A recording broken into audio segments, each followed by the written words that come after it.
आज नोटबंदी के 4 साल पूरे हो गए हैं। काले धन के खिलाफ एक्शन करार देते हुए 8 नवंबर 2016 की रात 8 बजे प्रधानमंत्री नरेंद्र मोदी ने नोटबंदी का ऐलान किया था। मध्यरात्रि यानी 8 नवंबर 2016 की रात्रि को 12 बजे से वर्तमान में जारी 500 रुपए और 1000 रुपए के करेंसी नोट लीगल टेंडर नहीं रहेंगे। इसके बाद नोट बदलवाने के लिए देश में जो हालात हुए उन्हें आम आदमी भूला नहीं है। चाहे वो नोट बदलवाने के लिए लाइनों में लगने की समस्या रही हो या फिर कैश के बिना काम अटकने की परेशानी। इस परेशानी को झेलने के बाद लोगों को क्या मिला, इस सवाल का जवाब अभी भी लोगों को नहीं मिल पाया है। हालांकि भाजपा के नेता जनता को संतुष्ट करने और विपक्ष के विरोध को दबाने के लिए हर तरह के तर्क दे रहे हैं, लेकिन उनके ये तर्क जनता के गले नहीं उतर रहे। कांग्रेस के पूर्व अध्यक्ष राहुल गांधी लगातार नोटबंदी को केंद्र सरकार का गलत फैसला ठहराते आ रहे हैं। नोटबंदी के 4 साल पूरे होने पर राहुल गांधी ने प्रधानमंत्री मोदी के नोटबंदी के फैसले पर फिर सवाल उठाए और भारतीय अर्थव्यवस्था को हुए नुकसान गिनाए। राहुल गांधी ने एक वीडियो जारी करके कहा है कि नोटबंदी पीएम की सोची समझी चाल थी ताकि आम जनता के पैसे से मोदी मित्र पूंजीपतियों को लाखों करोड़ों रुपए कर्ज माफ किया जा सके। गलतफहमी में मत रहिए, गलती हुई नहीं, जानबूझकर की गई थी। इस राष्ट्रीय त्रासदी के 4 साल पर आप भी अपनी आवाज़ बुलंद कीजिए। बकौल राहुल गांधी पूर्व प्रधानमंत्री मनमोहन सिंह ने कहा था कि नोटबंदी से भारतीय अर्थव्यवस्था को 2% नुकसान होने वाला है और वही हमें देखने को मिला। कांग्रेस नोटबंदी की 4थी वर्षगांठ को विश्वासघात दिवस के तौर पर मना रही है। 4 साल पहले नरेंद्र मोदी जी ने हिंदुस्तान की अर्थव्यवस्था पर आक्रमण शुरू किया। आपके पैर पर कुल्हाड़ी मारी, किसानों, मजदूरों, छोटे दुकानदारों को जबरदस्त चोट मारी।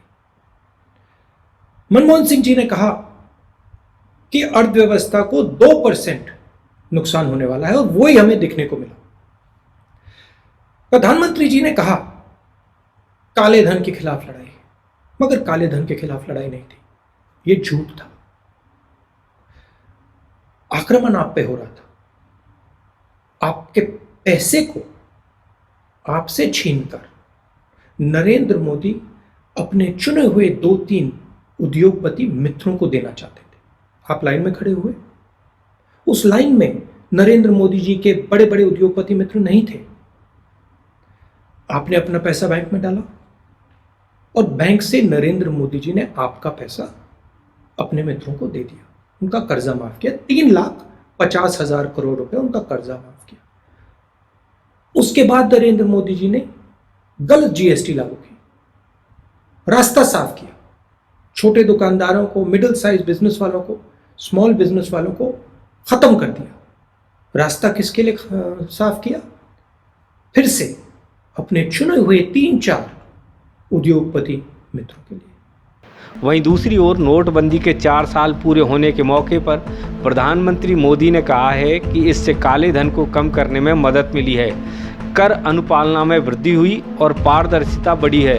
राहुल गांधी के आरोपों पर तीखी प्रतिक्रिया व्यक्त करते हुए भाजपा ने कहा है कि नोटबंदी यूपीए सरकार के दौरान व्याप्त भ्रष्टाचार और काले धन की समस्या पर एक हमला था।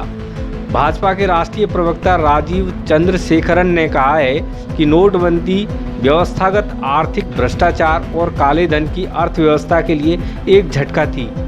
तब से संगठित अर्थव्यवस्था मजबूत हुई और समाज के सभी वर्गों के लिए अप्रत्याशित आर्थिक लाभ लाई।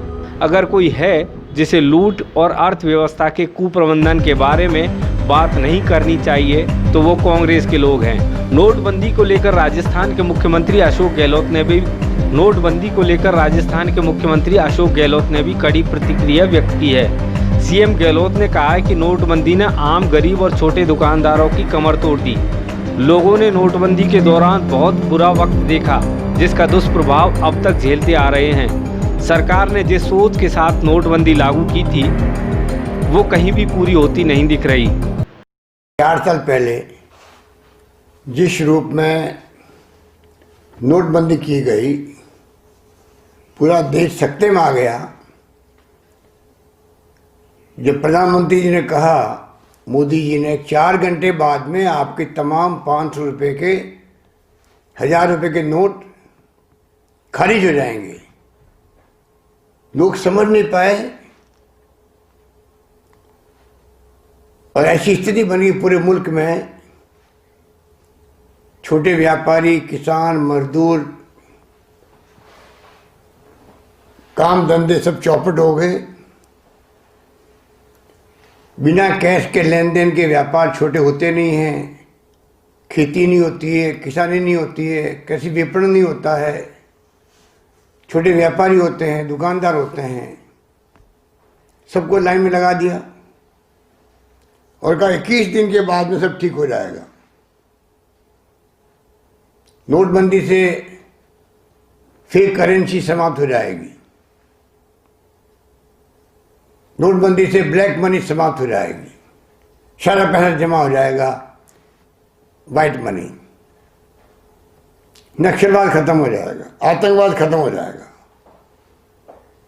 लोगों ने विश्वास किया। प्रधानमंत्री जी खुद जब बोल रहे हैं, देशवासियों को संदेश दे रहे हैं, कुछ सोच के कह रहे होंगे,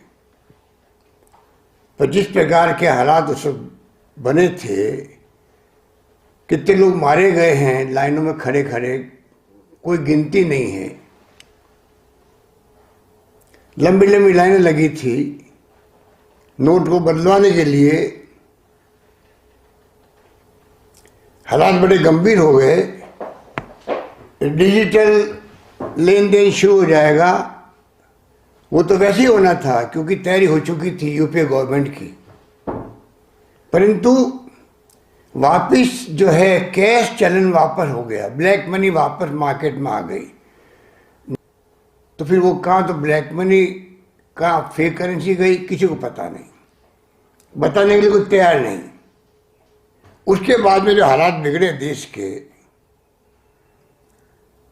बैंकों की स्थिति खराब हो गई, वो अभी तक बर्बाद होती जा रही है।